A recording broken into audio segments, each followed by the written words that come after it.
সুস্বাদু হওয়ার পাশাপাশি মধু পুষ্টির ভাণ্ডারও বটে। এটি protein, calcium, vitamin C, iron, magnesium, dietary fibre এবং পটাশিয়াম সহ অ্যান্টিঅক্সিডেন্ট এবং অ্যান্টি ইনফ্লেমেটরি বৈশিষ্ট্য সমৃদ্ধ, যা ব্যক্তির রোগ প্রতিরোধ ক্ষমতা শক্তিশালী রাখতে এবং গলা ব্যথা নিরাময়ে সহায়তা করে। তাই বিশেষজ্ঞরা বিশেষ করে শীতকালে মধু খাওয়ার পরামর্শ দেন। আপনি যদি আবহাওয়া পরিবর্তনের কারণে ঘন ঘন অসুস্থ হতে শুরু করেন, তাহলে 5টি উপায়ে আপনার খাদ্য তালিকায় মধু অন্তর্ভুক্ত করুন।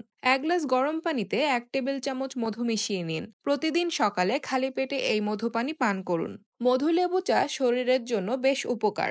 গরম গরম এই চা পান করলে গলা ব্যথা কমতে সাহায্য করে। শীতে ভাইরাল ইনফেকশন এড়াতে মধুতে আধা চিমটি দারুচিনির গুঁড়ো মিশিয়ে প্রতিদিন সকালে খেতে পারেন। সর্দি কাশি থেকে মুক্তি পেতে আধা চা চামচ হলুদের গুঁড়ো 1 টেবিল চামচ মধুর সঙ্গে মিশিয়ে পেস্ট তৈরি করুন। সর্দি কাশি থেকে মুক্তি পেতে এই পেস্টটি খেতে পারেন। রসুনের সাথে 1 টেবিল চামচ মধু মিশিয়ে খেলে সর্দি, কাশি এবং গলা ব্যথা থেকে মুক্তি পাওয়া যায়।